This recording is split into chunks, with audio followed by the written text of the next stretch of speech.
Hola amigos de Paideia Católica, les saluda el Padre Paul Tinoco. Gracias por estar viendo nuestros videos y suscribirse a nuestro canal y compartir también esta reflexión de la palabra. Nos encontramos ya en el quinto domingo de Cuaresma y la liturgia de la palabra nos invita a reconocer que el Hijo de Dios entregó su vida para salvarnos. También nosotros estamos llamados a entregar nuestras tribulaciones por los demás. Rezamos en oración colecta de este domingo: ven Señor en nuestra ayuda, para que podamos vivir y actuar siempre con aquel amor que impulsó a tu Hijo a entregarse por nosotros. La primera lectura, tomada del libro de Jeremías, presenta la nueva alianza que Dios hará con su pueblo, basada en un conocimiento íntimo que deriva del amor entre Dios y su criatura. Dios inscribirá en el corazón su ley. El corazón simboliza todo ese movimiento espiritual del hombre hacia nuestro Dios. Y es interesante ver cómo Jesús usará ese término de nueva alianza cuando Él bendice en la última cena el cáliz. Dice Él: este cáliz es la nueva alianza sellada con mi sangre.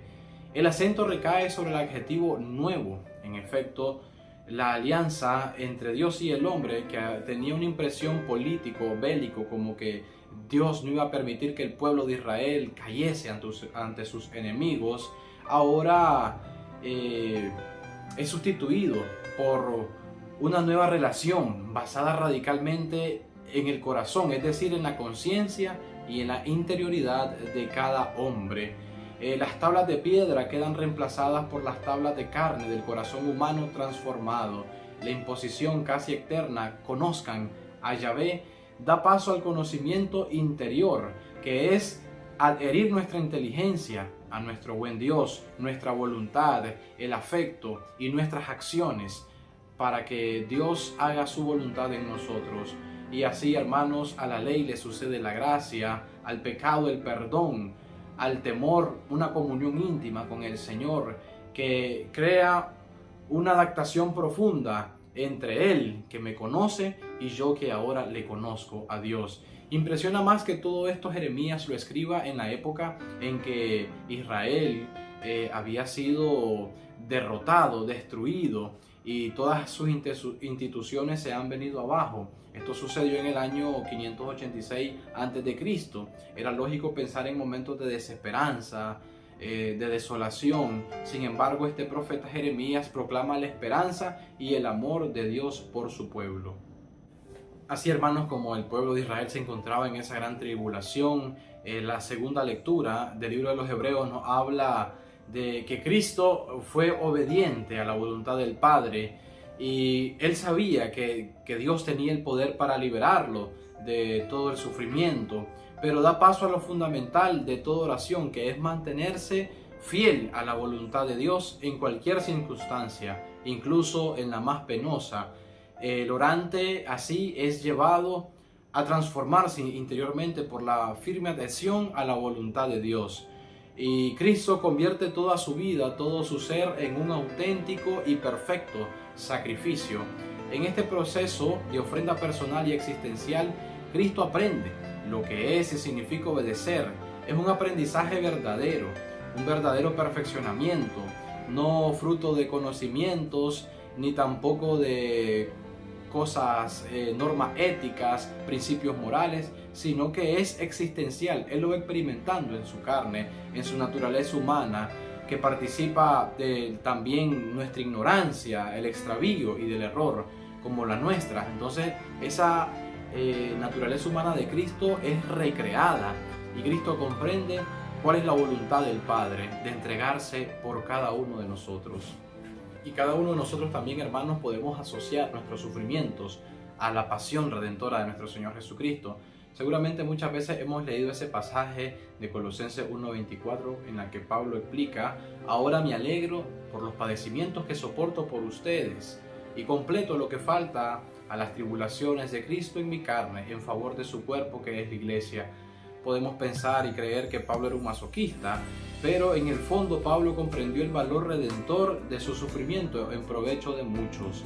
En nuestra vida cotidiana enfrentamos dificultades que no son externas, que no están en nuestras manos, la muerte, una enfermedad, esas dificultades que vamos enfrentando. Pero si sabemos asociar esos padecimientos a la cruz redentora de Cristo, serán de mucho provecho para nuestra salvación. Hay también sufrimientos provocados por el hombre, por los poderosos de este mundo, que a veces manipulan los sistemas a su conveniencia. Y ciertamente, como seres humanos, ante el dolor causado por los hombres, no podemos tolerar la injusticia. No podemos pensar que es voluntad de Dios estar sometidos a leyes que no respetan mis derechos o son usadas en favor de ciertos grupos. Tenemos que buscar soluciones unidos por el bien común. Hacer valer los derechos fundamentales del hombre, no caer en la provocación, en el odio, en la desesperanza. El Santo Evangelio nos invita a que recibamos esta vida de Jesús, pero que también aprendamos a dar la nuestra junto con la de Cristo. San Juan no pone las cosas en el Evangelio por llenar espacio. Ese deseo que presenta San Juan al inicio de este versículo, de este texto, los griegos interesados por ver a Jesús, no es simple curiosidad de los griegos. Lo que está de fondo aquí es conocer qué actitud va a tomar Jesús ante su inminente muerte. Pues esto ya los discípulos y la gente que le seguía, esos temerosos de Dios, sabían que Jesús no iba a terminar todo bien. Y a ellos les interesaba saber qué iba a pasar o qué pasaba en la mente de Jesús, en el pensamiento de Jesús ante su inminente muerte. Y antes de seguir, pues quisiera hacer un paréntesis, porque al preguntarme también en la actitud que iba a tomar Jesús ante su muerte, recuerdo ahorita cuando un periodista le pregunta a Monseñor Romero, a este santo del pueblo salvadoreño, le preguntó si tenía miedo que lo mataran. Y Monseñor Romero pues respondió: mientras camine en el cumplimiento de mi deber, que me desplace libremente a ser un pastor de las comunidades, pues Dios va conmigo, y si algo me sucede, estoy dispuesto a todo. Qué impresionante esas palabras de Monseñor Romero. Continuando con la respuesta que da Jesús a sus discípulos y a estos oyentes, la palabra clave de este texto está en el versículo 23. Ha llegado la hora. Jesús, esto quiere decir que ha adquirido la conciencia que ha venido a dar la vida por amor, por nosotros. Tiene poder para entregarla.